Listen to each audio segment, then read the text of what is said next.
All right, bitches. Um, Holy shit. The first Oscar predictions on my channel for November. The day I'm recording this, all my predictions are up to date.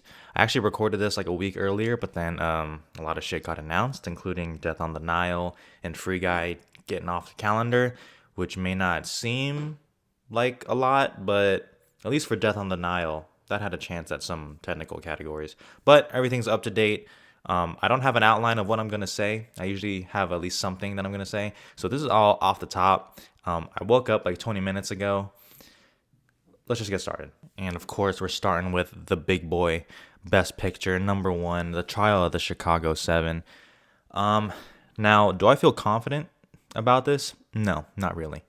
It's just nothing as of right now, as of when I'm recording this, has really jumped out at me. Chicago 7 feels like that type of movie to just win, and especially now that the presidential election is pretty much done.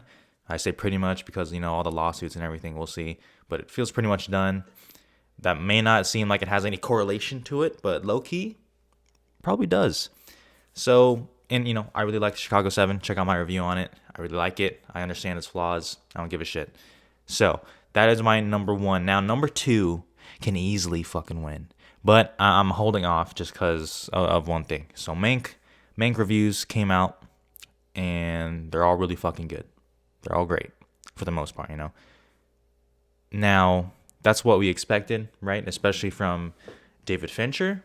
But I do want to wait until it comes out on Netflix and more like normal people get to see it, general audiences, because that is one thing I keep hearing, and I was kind of concerned about in the trailer. Check out my trailer reaction. I don't know how general audiences are going to react to it because it feels very specific to cinephiles, old time Hollywood, Citizen Kane lovers, I guess. So I don't know. I just wonder how accessible it is. Because usually David Fincher movies, Social Network, Gone Girl, Fight Club, Seven, Zodiac, they're all like they're for critics and also for regular audiences too to fucking eat that shit up. So I wonder about this one, but it's at number two for now. Could easily go up to number one. Three, Nomadland. I feel very confident that this isn't winning. Maybe that's just a hunch, and I'm gonna feel stupid later on. But I got to go out on a limb. I don't think it's winning. I just, in a preferential ballot system, I can't see it being put over a lot of other movies when you're taking in the whole Academy. There was like a reason that Roma didn't win, right? Green Book won. A lot of people loved it. Roma, I'm talking about, and a lot of people were like, "No, this is boring and slow." And I feel like you're gonna get that same kind of reaction from Nomadland, especially once it actually comes out in theaters and everything like that. Assuming it does come out in theaters, who fucking knows at this point. For News of the World, scheduled to come out on Christmas Day. Nothing has changed, at least as of this recording.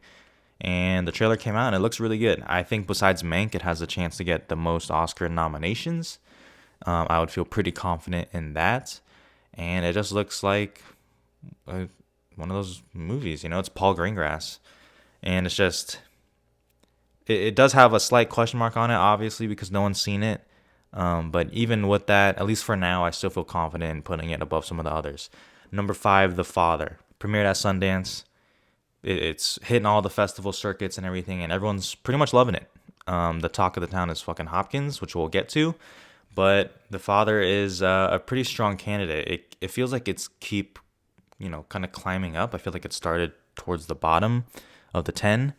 And now I feel pretty confident that it's getting a nomination at least. Number six, Soul. So, before COVID was even a thing, I was like, Soul is getting nominated for Best Picture. I feel it. I feel it in my bones. I feel it in my Asian senses were tingling. They were going off a little bit. And I feel irrationally confident about it. And because of that, I low-key wanted to put it even higher than 6, but I'm just going to keep it at a conservative 6 right now. But I feel very confident that it's getting in. The reviews are fucking great, which we expect. And it's directed by Pete Docter, who does not miss. Soul is getting nominated. All right, 7, One Night in Miami. I will have a review on this coming in the next week because I did see it. I really like the movie. Who cares about my opinions? And, oh, by the way, I just want to say, Leave in the comments your own reactions or predictions. I definitely want to see that. And just know that this isn't my preference. Essentially, I'm just trying to predict what the Oscar people, what the Academy is gonna do. Okay, all right, yeah, One Night in Miami. This one, I don't know. It started off pretty strong. I feel like it's kind of coming back down to earth now, so that's why I have it at 7. But still has a great chance. Regina King's directorial debut for a feature film. It does feel a little stagey, but especially with its messages and its themes and the fact that I think it's going to get a couple acting nominations potentially, I think it makes it a strong contender. All right, now number 8, probably the biggest question mark of this Oscars right now, at least, Judas and the Black Messiah. So no one knows when it's coming out. Presumably, it's going to come out in time for the Oscars. We don't know. That could be false. We don't know where the actors are going to go. A lot of people had Kaluuya in Best Actor, and now no one's really sure. And I don't know. I could see it getting like the Gone Girl treatment, where it's a great movie, critics love it, audiences love it, but it just doesn't really get in. And that'd be a shame. The trailer is fucking good. I mean, if there's an Oscar for a trailer, give it to that one. But we don't really know here. But I'm really just going off the hype that the trailer building and, some of the other prediction lists. 8 feels like a solid spot. All right, 9, Minari. I've already talked about Minari. Check out my review. It's fucking good. I hope it gets in. I hope it does. Obviously, we don't know how many nominees are going to be this year. It kind of feels like it might be 8 movies just because of the lack of competition. I hope Minari can squeeze in. It has a good shot right now. A24 has yet to release a date for it, but they did say it would come out in time. So it's there. I don't know. I hope it gets in. I think it'd be great for the Academy to recognize this movie, especially after doing The Farewell absolutely dirty. Number 10, Ma Rainey's Black Bottom. The trailer came out. I feel like it could go the way of Fences, but who knows? So, I mean, obviously it's from the same person, but I don't know. I think it's more of an acting contender to me. Best Picture isn't exactly secure yet, but who knows? I haven't seen it yet, obviously. I'm not special. No one's seen it yet. I think number 10 is a solid spot for it. All right, we're going to go through the rest of these kind of quickly here. 11, Hillbilly Elegy. I think this movie is going to get absolutely torn to shreds by critics, and it's not even going to matter. I think the Academy is going to eat that shit up. And from the trailer, I mean, talk about Oscar bait. Holy shit. And I'm not even saying that as like an insult. But, I mean, face it looks very Oscar baity. I'm excited to see it. At least where I live, it is coming in theaters starting, I think, tomorrow. I don't know if I'm gonna go see it exactly because the theater it's in is kind of far, and I don't know. COVID's going crazy again, but I'll see. Maybe I'll see it anyways. But Hillbilly Elegy. What can you say? Go watch the trailer. 12, The United States versus Billie Holiday. No release date yet. They did release a couple of new images. It looks good. I feel very good at number 12. Don't know how big of a contender it's gonna be, but it's there. It's still pretty strongly in the mix here, even though it hasn't even come out, which is always a good sign. So that's a good number 12. Number 13, Defy Blood. So when it came out about a month after, I was like, this movie's dead. This movie's dead in the water. It's going to get Delroy Lindo, maybe a couple of technicals, and that's it. It's kind of coming back now that a lot of movies have gone in the toilet, at least for this year. And I can see it happening. If you want, you can go on my Letterboxd, see what I think. Basically, I thought it was okay. I thought it was a little messy, kind of dragged a little bit, but the scenes that work really do work. So it's all right. It's all right to me. 13 feels good. 14, The Midnight Sky. Now, do I actually think that this has a better chance than some of the other movies? I don't know, but The Midnight Sky definitely has the most technical potential, I guess you can say, along with Tenet, which is right below it. And when you get a lot of technicals, that just kind of boosts up your chances for Best Pictures anyway. So 14, The Midnight Sky, along with number 15, Tenet. Sad Tenet. Shout out. Took the bullet for theaters pretty much for nothing now. But Tenet's going to get a lot of technicals along with The Midnight Sky, like I said, so it always has a chance. 16, Sound of Metal, kind of along the same lines. It's really riding on the Riz Ahmed train. So if he can get nominated, it has a chance. Do I actually think it's going to happen? No. 17, Ammonite, almost dead. I'm almost ready to officially call it dead, but not at that chance yet because it's supposed to come out in theaters starting this week. So maybe it can build something up. The critics' reviews were decent. They were okay. Some of them are pretty rough. Some of them are excellent. So I don't know.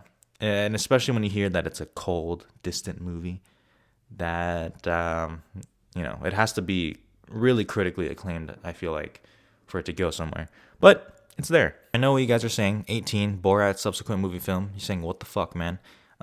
Listen, it's November. It's the first predictions. Okay, kind of a meme. But let me throw a proposal at you, okay? What happens if Borat wins Best Comedy Musical at the Globes? What happens? It has a chance then, okay? That's the only reason that's at 18. It just came out. It's riding off the train and the election, so it's there. 19 Pieces of a Woman. That's the Vanessa Kirby train. I keep hearing how tough a watch it is, which makes me more excited because I love those tough watches.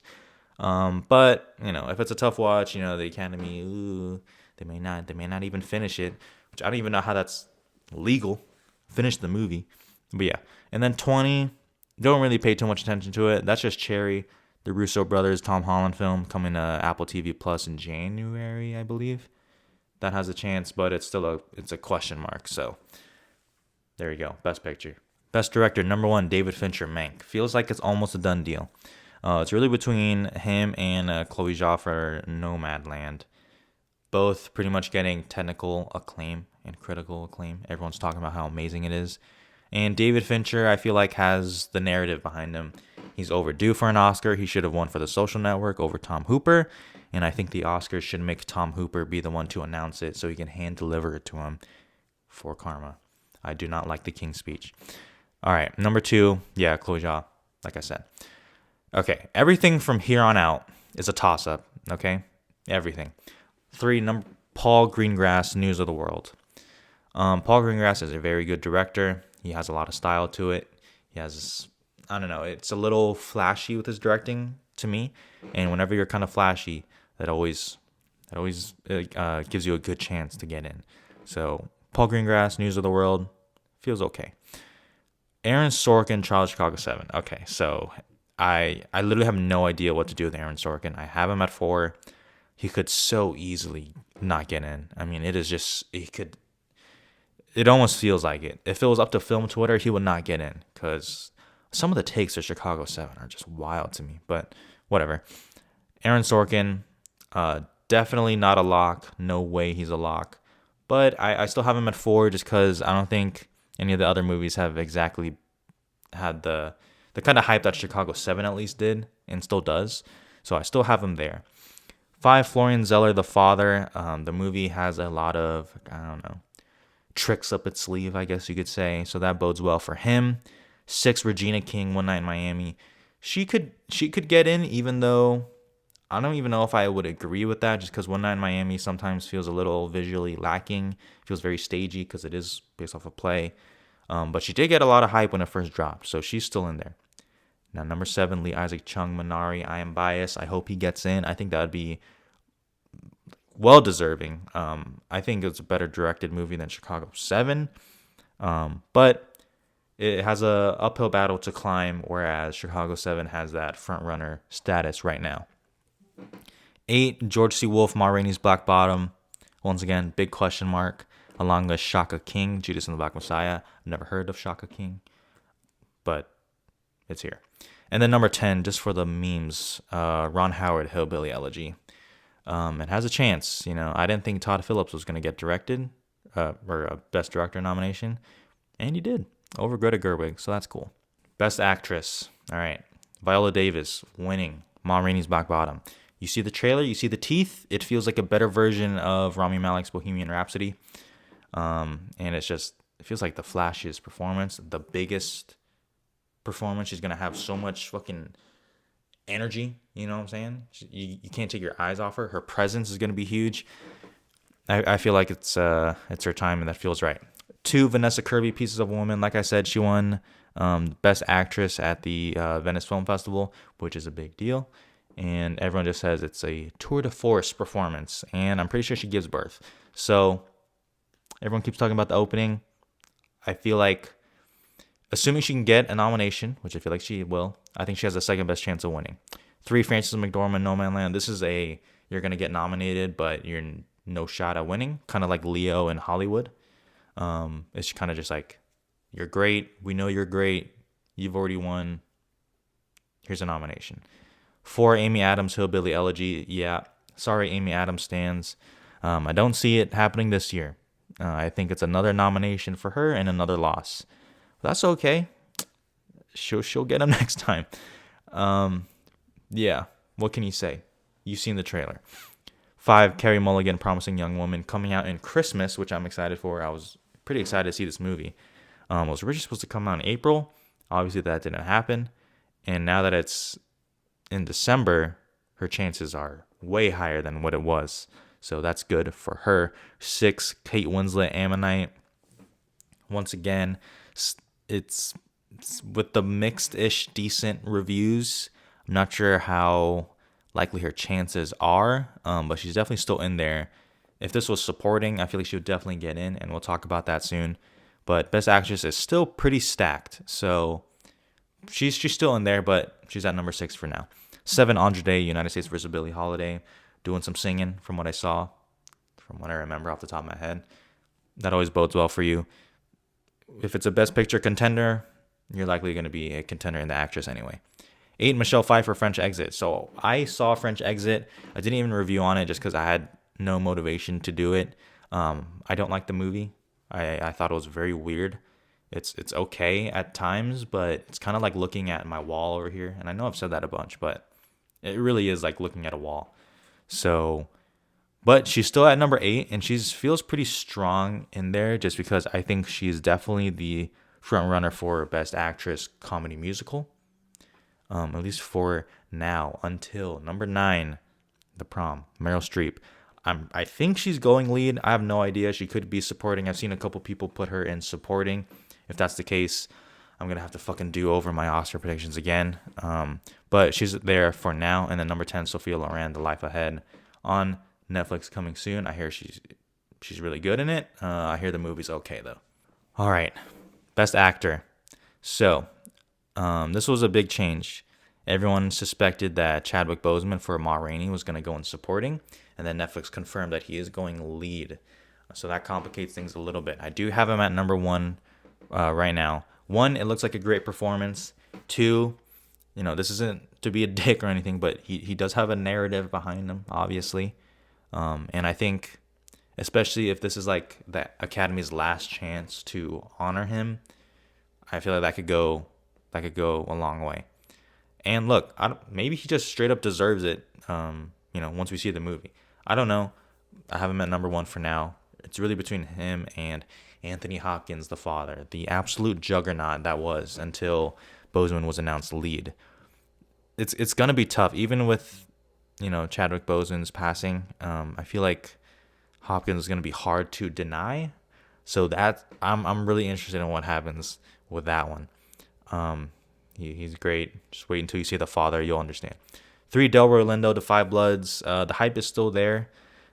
They said it once the movie premiered that he's great and deserves an Oscar nomination, and here we are a few months later, and it's still there. So he feels pretty good. 4, Gary Oldman, Mank. Mank is obviously such a huge contender. I feel like he's going to get in, but I have him at 4 because I could see him getting the Robert De Niro treatment from The Irishman last year, where he just, I don't know, people just forget about him or don't think he's that great. It's not that flashy of a performance. So that could definitely happen. All right, number 5. I just changed this like last night. Riz Ahmed, Sound of Metal. I think that's the right move for right now. I have him over Tom Hanks, News of the World.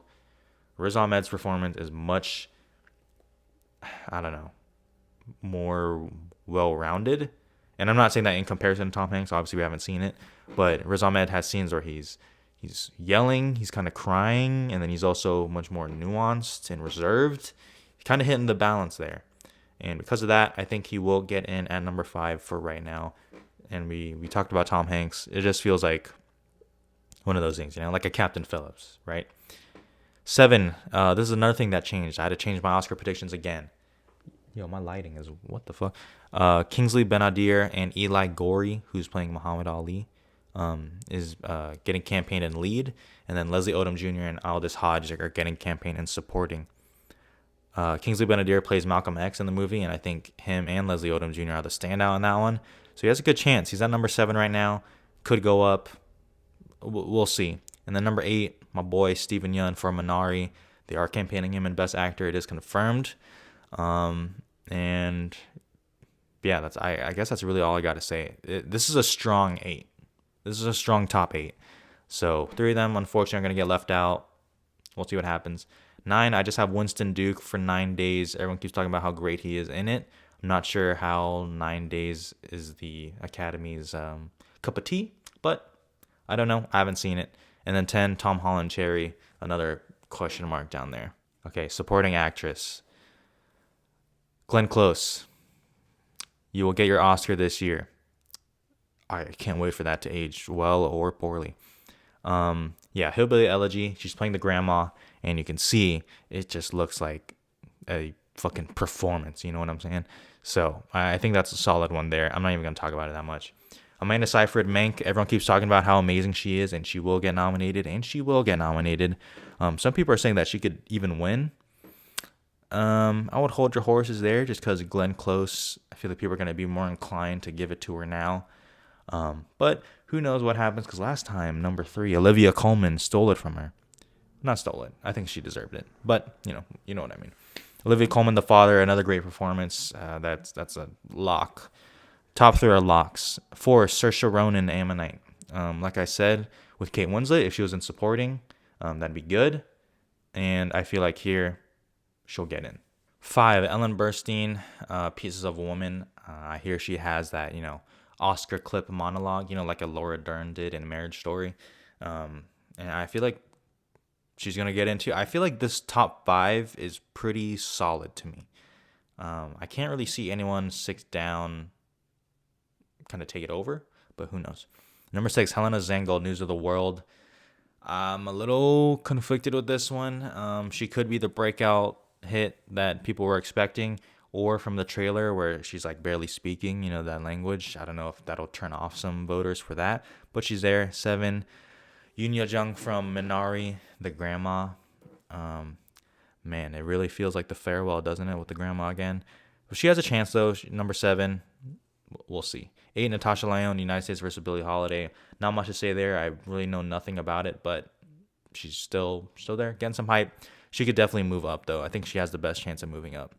9, yes, I know, Maria Bakalova, Borat subsequent movie film. Listen, it's November, okay? I have to do my predictions based on it right now. She has some of the hype, okay? People are legitimately saying that. It's a conversation at least, and that's more than I can say for some other people. Number 10, I really didn't know who to put, so I ended up just putting Lily Collins for Mank. I don't think that's actually happening, but at least for right now, I didn't feel comfortable putting anyone else on there, so I just put another Mank on there. Supporting actor, goddamn, these are some long-ass movie titles. I was almost running out of room. Number 1, once again, big question mark, Daniel Kaluuya, Judas and the Black Messiah. If he is put in supporting, which I know a lot of people were putting him in Best Actor at first, but when Chadwick Boseman was announced, everyone's actually thought about it and was like, actually, it kind of feels like Lakeith Stanfield's story, so maybe Kaluuya should be supporting.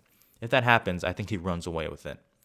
And I think Warner Brothers, I think they should put him in supporting. I don't think it would even be a category fraud either. It does feel like Lakeith Stanfield's story, and he's the protagonist. It's just that Kaluuya's presence is so huge because he's playing Fred Hampton. But that could, not happen. He could be still put in Best Actor, or the movie may not even come out. Who knows? Right now, I have him at number 1, and that feels right. Number 2, Sacha Baron Cohen, Chicago 7. I think now that some people have had time to watch the movie, I think him and Mark Rylance at number 3 are the two most common ones I hear, along some other people that we'll talk to in a second. But I have Sasha at number 2. One, because he's a comedic actor playing a dramatic role, which people like. And I know you're saying, what about Adam Sandler? Listen, Uncut Gems was not going to get in. That movie was way too not the Oscars taste. Chicago 7 is. And he has Borat 2 kind of propelling him up right now.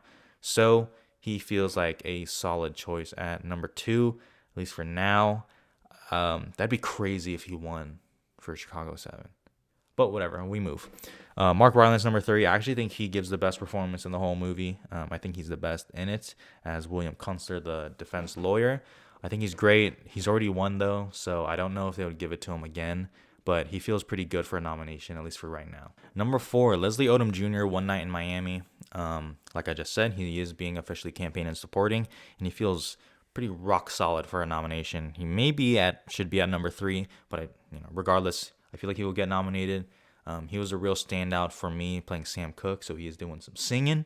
He's doing some yelling, some back and forth with Malcolm X, and I think that is a solid slot at number 4. From here on out, it's a little up in the air. Number 5, I have Yahya Abdul-Mateen II for Chicago 7. I don't know how feasible it is that Chicago 7 gets 3 of the 5 slots for supporting actor, but I mean, who knows? Besides Cohen and Rylance, I do think Mateen has the most hype after that. And listen, he'd be deserving. The only thing going against him is that he's not in the movie for very long. It feels like he's in the movie for like 15 minutes, maybe. But it feels like he's in the movie longer just because, he is great in it. So that'd be cool. Number 6, Bill Murray on The Rocks. I think Bill Murray is fucking excellent on The Rocks. A lot of people are just saying Bill Murray's playing Bill Murray. My point exactly. We move. 7, Chadwick Boseman, Da 5 Bloods. So a lot of people are kind of saying that this has a chance. He can get double nominated for Da 5 Bloods. I would disagree, but since people have him in pretty highly in a lot of places, I do have him at number 7. 8, Frank Langella, The Trial of Chicago 7, playing the judge. Besides the top 3, I think he's the one next. It's really been 4 people that we're actually seriously talking about. Cohen, Rylance, Mateen, and Langella. So they're all here. And then number 9 and 10, honestly, kind of struggling to put people on here, but Eddie Redmayne, Chicago 7. I guess he would be the 5th one. Gosh, there's so many Chicago 7 boys, man. But yeah, Redmayne's good. Redmayne's really good in it. I know it feels like film Twitter has a problem with him. I like Eddie Redmayne. I think he's a very good actor. I don't think he should have won the Oscar. I think Michael Keaton should have won for Birdman. But I guess that's controversial. I feel like people mostly agree with me, to be honest, but whatever. And then 10, David Strathairn, No Man Land. He has such a small role in it. It'd be hard, but I could definitely see it happening. All right, here we're going to move a little bit faster, okay? I know I said that already, but we're going to move faster. Original screenplay, top 5, or at least the top 4, let me say, feels almost guaranteed locks. 1, Chicago 7 winning. It's Aaron Sorkin. What more do you want? 2, Mank, written by David Fincher's father, and he has the sole writing credit, so I think that would be cool too. That has a chance to win. 3, Soul. Pixar movies, especially when they have Best Picture potential, usually get in for original screenplay, and I think it would be deserving, even though I haven't seen it. And then 4, Minari, Yes Please. Okay, and then 5, Choosing the Black Messiah. Don't feel great about that one, but it's in there for now, just because if it's a contender everywhere else, it'll probably get the last slot for original screenplay. 6, Promising Young Woman. Obviously, it has some themes writing behind it that could propel it up. And who knows, it could be just genuinely excellent. 7, On the Rocks. Kind of a divisive movie, I guess, which is weird because...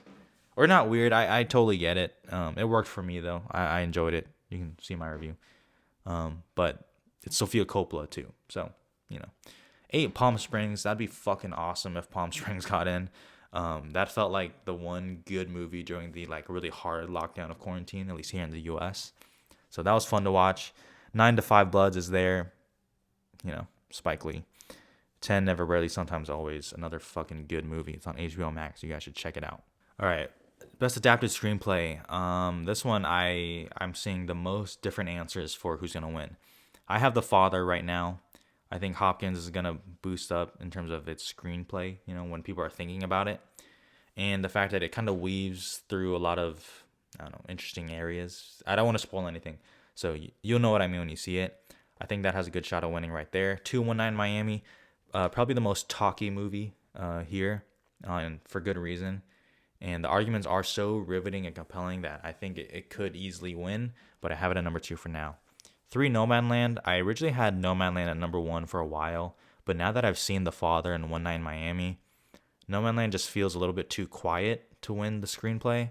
So I have it at 3, but it'll get nominated for sure. Along with News of the World and Ma Rainey's Black Bottom. I feel like those are pretty solid. I think this is a solid 5. But, you see, one theme here is Hillbilly Elegies just fucking creeping in on all these big awards. It's just right in there. I could see it happening. And then United States vs. Billie Holiday. And then 8 through 10, honestly, adapted screenplay is a little weak, so I don't think they'd go for any of these, to be honest, but whatever. 8, Cherry, like I said. 9, First Cow. Y'all remember that movie? I like it, but, yeah. 10, I'm Thinking of Anything's fucking great movie to me, but it is so not the Oscars, but I really didn't know what else to put, so it's on there. Best Cinematography. Congratulations. Mank is winning. Done deal. It is done. I don't even need to talk over the rest. But 2, Nomadland would be deserving. 3, News of the World would be deserving from what I saw in the trailer. 4, Tenet. I think that makes sense. And then 5, The Midnight Sky. It's a space movie. Yes. Judas and Black Messiah. Minari should be in there, to be honest, now that I'm thinking about it. But I think I don't know. People aren't really talking about it like that, which doesn't bode well for its chances. Ma Rainey's Black Bottom, and then Chicago 7. It would just have to be over nominated. The Academy would just have to cream their pants over Chicago 7, honestly, for it to be there. And then 10 to 5 Bloods, because why not? Holy shit, I've been talking for a while. All right, best film editing. Chicago 7 has the most edits, kind of like a Bohemian Rhapsody, except not as shitty as Bohemian Rhapsody. That movie is terrible. Man, I feel like people are gonna get mad at that. 2, Mank. It's gonna get in, guys. What do you expect? 3, News of the World. It's Paul Greengrass. 4, Nomadland. Chloe Zhao actually edited it, from what I remember. So that'd be cool for her to get that too. And then 5, The Father. That would actually be deserving because it does have some tricky editing, some flashy editing. And then number 6, Judas and Black Messiah. That could easily happen, especially when you're thinking about some of the probably shootout scenes or when he's giving speeches, you know what I'm saying? That could be cool, along with Ma Rainey's Black Bottom. And then Tenet, Hillbilly Elegy, and then 19 Miami down there. Okay, production design. All right, this is where it kind of goes off the rails a little bit because I've had to change a lot of shit here, okay? I had to change a lot of shit, and I really have no feel for this right now, except for the top 2, Mank. It feels like it's going to win. That's literally everyone's fucking talking about. It's gonna just destroy the technicals in terms of nominations at least. People are saying it could get 13 or 14 nominations, and I would probably agree. News of the World, along the same deal, just a little bit lesser. Okay, number 3, Mulan. Would the Academy get backlash for nominating Mulan? Maybe. I don't know. But I mean, you look at the rest, and it's really just a bunch of question marks or a bunch of ifs. Mulan, what I think of is her hometown, the Chinese buildings there. That could be cool. And, some of the fight scenes, I guess the production was pretty good. Yeah. For the Midnight Sky, once again, it's a space movie. And then Ma Rainey's Black Bottom, it's tough. I just have it there for now. 6, Tenet. In terms of production design, I'm not sure how that would go, but I think people are going to think of also just the entire set piece in itself, So that could bode well for that. 7, Emma. I mean, look at it. It just looks like one of those, 8, Rebecca. I haven't seen Rebecca. I honestly kind of don't want to anymore. It has not been getting good reviews from what I'm seeing. And on Letterboxd, some of my friends don't like it. And it's 2 hours long. Don't know if I want to watch a mediocre to bad movie for 2 hours, but I'll watch it eventually. I will. But everyone says the production design is good, so it's at number 8. Number 9, The Personal History of David Copperfield. I actually really wanted to see it, and it was in theaters like during the initial when they kind of reopened up, but I never got a chance to. But everyone says it's really good, so it's there. And then 1019 Miami, that's not gonna happen. All right, costume design, another one that I had to fully scrap because everything got moved. One Mank, yeah, Mank is gonna fucking demolish. Or Ma Rainey's Black Bottom, one of those two. Emma feels good. News of the World feels good. Mulan is kind of the same deal as production design, where it's like you're kind of scraping the barrel at this point. Birds of Prey could take Mulan's spot, and maybe next month I would flip those if I really think about it. But it's there. Seven Ammonite, that still has a shot at costume design. It kind of has a, I don't want to say Little Women, but that kind of attire. You know what I'm saying? Eight, The Prom, just probably really flashy. Personal history, David Copperfield, yes. Okay, guys, this is where we're at right now. Okay, I have The Witches at number 10. I just watched it yesterday. I posted a review on Letterboxd. Wow, what a wild ass movie. I don't know what the I yeah, it's bad. But listen, the costumes are pretty good. Not even gonna lie, the costumes are pretty good. It's just that are they gonna give it a nomination? Could easily happen. They gave Suicide Squad an Oscar, and that movie was torn to shreds. Best makeup and hair, Mom Rainey's Black Bottom. Look at Viola Davis. Look at Chadwick Boseman. Look at everyone. Feels like it. Hillbilly Elegy.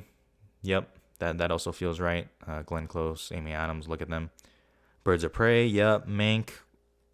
Yes. I think that has a lesser chance than the others, but definitely yes. And then Emma. So you can see Emma is kind of picking up here. Along Mulan is there. The Prom. I don't know if they would go with the Borat one just because it feels like actual like I don't know, like Halloween costumes ish. But there are some actually good ones in there. Nine Chicago 7, just because they had to get the time right, the time period right. Then 10 The Glorias, a movie that I barely know about, but I've seen the pictures of it, so it's there. Best original score. Look at 1 and 2. Trent Reznor and Atticus Ross. They're gonna win again. They won for The Social Network, which was pretty deserving. They're scoring Mank and Soul, so either one they're gonna win. I think I heard a snippet of Mank from like some website. Sounded really good, and everyone says it's beautiful. I expect nothing less. And Soul, that Pixar score is going to tear me to shreds. 3 News of the World, that's probably gonna happen. 4 Tenet, Ludwig Göransson, that kind of score hype is still there, and I think it'd be deserving. I think it's a very interesting and complex score. I really like it. And Minari, fucking beautiful score. 6 The Midnight Sky, it's the Splot, so it's there. And then we have Chicago 7, Over the Moon, which I don't even remember its score, but everyone else really likes it. I didn't really like that movie, but it's fine. 9 Ammonite, I had that there just based on the first trailer alone. If that is the score, I don't even know if it is. If that is a score, fucking good one. And then Terrence Blanchard for Defy Bloods there. Best sound, I have Tenet 1, easily be taken by number 2 or 3, Mank or Sound of Metal. Sound of Metal definitely has the flashiest kind of sound design, and Mank, they're really going for that 1930s 1940s feel, and you can tell by the sound. You can hear them talk, so that's one thing. News of the World, kind of like a mid-budget action movie, and Soul, that feels like a solid top 5. And then the rest are kind of just your average whatevers. You have Ma Rainey's, which could get in, honestly, singing movie. Midnight Sky, that's right, good job, it's a space movie. 8 Chicago 7, for some of those court scenes or the action scenes, I guess. Once again, they would have to over-nominate Chicago 7 for that.